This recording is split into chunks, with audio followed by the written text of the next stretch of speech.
dedication, and a relentless pursuit of greatness. From the corners of Compton to the biggest stages in the world, Kendrick's path was anything but easy. He defied the odds, turning pain into poetry and experiences into anthems. His music didn't just entertain, it sparked conversations, challenged perspectives, and redefined hip-hop itself. This is the full story of Kendrick Lamar, his rise, his fall, his impact, and his legacy. Humble beginnings in Compton. Kendrick Lamar Duckworth was born on June 17, 1987 in Compton, California, a city with a rich but turbulent history. His parents, Kenny Duckworth and Paula Oliver, had moved from Chicago to escape the cycle of gang violence that plagued their neighborhood. But instead of finding peace, they landed in another war zone, Compton, a city gripped by the crack epidemic, police brutality, and ongoing conflicts between the Bloods and the Crips. Growing up in Section 8 housing, Kendrick saw the harsh realities of street life firsthand. His father, who had past ties to the gangster disciples in Chicago, tried to distance himself from the gang culture, while his mother worked tirelessly to provide for the family. Despite the chaos surrounding him, Kendrick was a reserved and observant child, always taking in his surroundings and reflecting on them in his mind. First inspirations: the Tupac and Dr. Dre moment. In 1995, a pivotal moment shaped Kendrick's future. At just 8 years old, he stood on the streets of Compton and watched Tupac Shakur and Dr. Dre filming the music video for California Love. The energy, the power, and the presence of these rap icons left an unforgettable impression on young Kendrick. It wasn't just the music, it was the impact. He saw the way they commanded attention, the way they told stories that resonated with people from his neighborhood and beyond. That day planted a seed in his mind. If these men who came from similar environments could make it out and inspire millions, maybe he could too. Discovering writing and the power of words. As a child, Kendrick was quiet and introspective. He wasn't the loudest in the room, nor was he the toughest kid on the block. Instead, he found his voice through writing. He used poetry and short stories to express his thoughts, turning his notebooks into a sanctuary of rhymes and emotions. His mother often encouraged him to stay focused on school and avoid the dangers lurking outside. Unlike many kids his age who got caught up in street life early, Kendrick channeled his experiences into creativity rather than violence. His intelligence and deep thinking set him apart. School years and early love for hip-hop. Kendrick attended McNair Elementary School, where he excelled in academics, but his true passion was forming. He started listening closely to rap music, drawn to the lyricism and storytelling of artists like Nas, Jay-Z, DMX, and of course Tupac. As he grew older, he attended Centennial High School in Compton, the same school where legends like Dr. Dre once walked the halls. Teachers described him as a bright student with a vivid imagination, but it was clear that his heart was in music. He wasn't just a fan, he was studying hip-hop like an art form, dissecting lyrics and learning the intricacies of flow, rhyme schemes, and storytelling. While many of his peers were getting involved in gangs or falling victim to their circumstances, Kendrick saw hip-hop as his escape, a way to rise above and tell the world what life was really like in Compton. This was only the beginning. The kid from Section 8 housing had a dream, a pen, and a vision. And soon, the world would hear his voice, discovering hip-hop and early grind. By the time Kendrick Lamar was a teenager, hip-hop had become more than just an interest, it was his purpose. He was deeply influenced by the lyricism, storytelling, and raw emotion of legends like Nas, Jay-Z, DMX, and Tupac, studying their cadences, wordplay, and the way they painted vivid pictures through their music. Unlike many aspiring rappers of his generation, Kendrick wasn't just trying to rhyme, he was trying to say something meaningful, becoming K.Dot and dropping his first mixtape. At just 16 years old, Kendrick adopted the rap moniker K.Dot and started taking his craft seriously. He wasn't just writing rhymes in his notebook anymore, he was recording them. The raw hunger in his voice, combined with his ability to craft intricate lyrics, set him apart from the typical West Coast rap scene of the early 2000s. In 2003, Kendrick released his first mixtape, Youngest Head Nigga in Charge, Hub City Threat Minor of the Year. The tape showcased his lyrical abilities and storytelling skills, gaining local buzz in Compton and the surrounding areas. People could tell he had something special, but the industry, they weren't paying attention. Despite the lack of mainstream recognition, Kendrick didn't let the rejection discourage him. Instead, he kept grinding. Grinding without notice. The Training Day Era, 2005. Determined to sharpen his skills, Kendrick followed up with another mixtape, Training Day, 2005.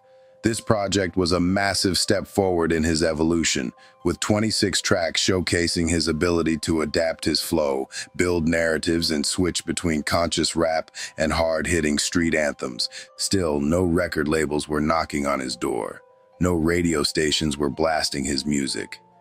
In an era dominated by club hits and commercial rap, Kendrick's deep, introspective style wasn't an easy sell, but he kept going. Unlike many aspiring artists who gave up when they didn't blow up overnight, Kendrick treated every setback as a lesson. Every freestyle, every mixtape, and every performance was a step toward his bigger vision. The game-changing moment, signing to TDE, 2005. In 2005, fate intervened. Anthony Top Dawg Tiffith, the CEO of Dawg Entertainment TDE, heard Kendrick's music and saw potential in the young rapper. At the time, TDE was still an underground label, but was quietly building a strong roster of talent. Top Dawg brought Kendrick into the studio and saw firsthand his work ethic, hunger, and raw talent. Unlike many young rappers who were just looking for quick fame, Kendrick was serious about the art of rap. He wasn't just trying to make hit records. He was crafting stories, messages, and experiences through his music.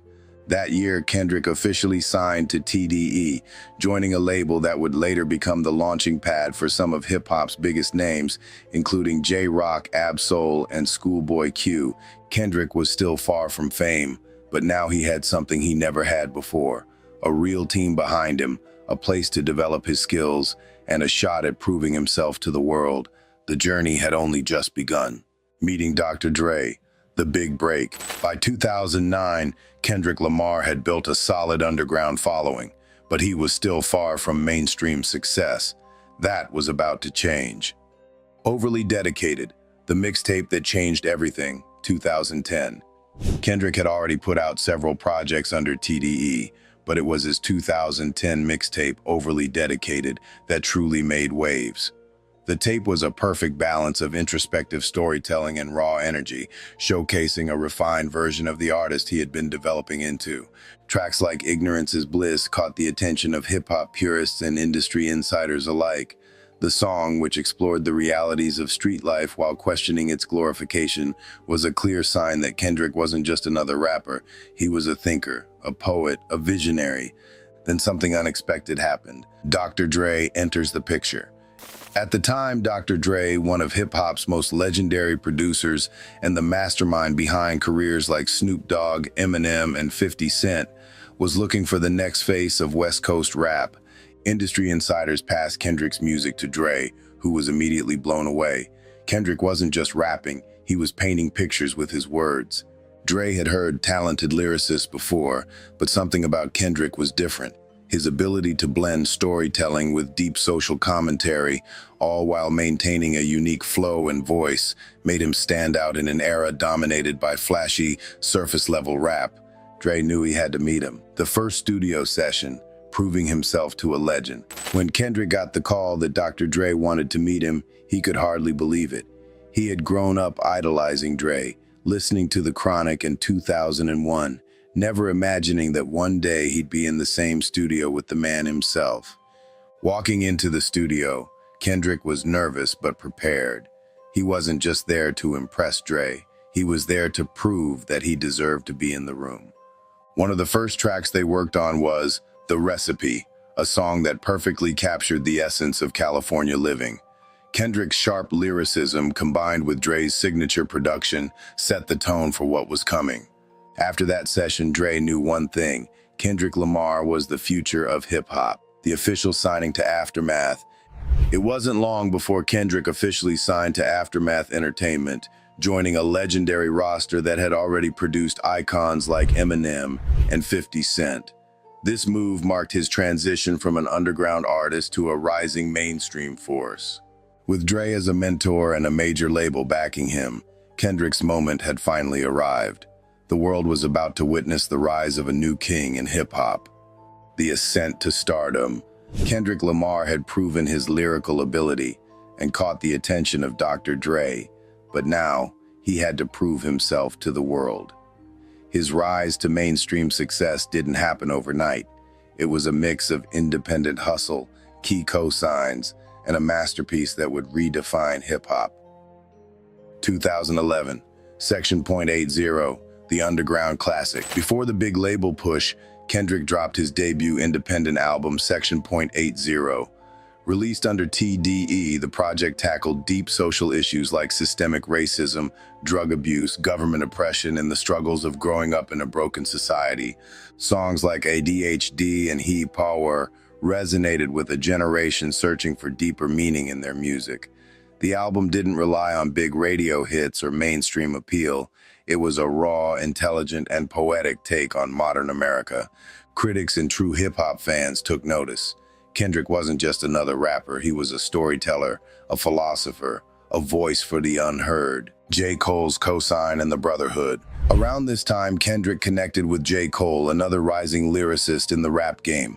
Cole not only recognized Kendrick's potential, but also helped refine his sound, pushing him to elevate his songwriting and delivery. Their chemistry led to collaborations, and J. Cole became one of Kendrick's early supporters and creative influences. Though they took different artistic paths, their respect for each other never faded. 2012, touring with Drake, the introduction to the world. In early 2012, Drake personally invited Kendrick on the Club Paradise tour, exposing him to a massive audience. This was a crucial moment. Before this, Kendrick was known in hip-hop circles, but hadn't yet reached the mainstream masses. Now, performing alongside one of the biggest names in rap, his music started reaching millions. Drake even featured Kendrick on Buried Alive interlude from Take Care, a moment that showed the industry Kendrick was next in line. 2012, Good Kid, M.A.A.d City, the modern classic. Then came the game changer. On October 22, 2012, Kendrick dropped his major label debut album, Good Kid, M.A.A.d City, under Aftermath, TDE, and Interscope. This wasn't just an album, it was a cinematic experience, telling the story of a young Kendrick navigating the streets of Compton, facing peer pressure, gang violence, and personal growth.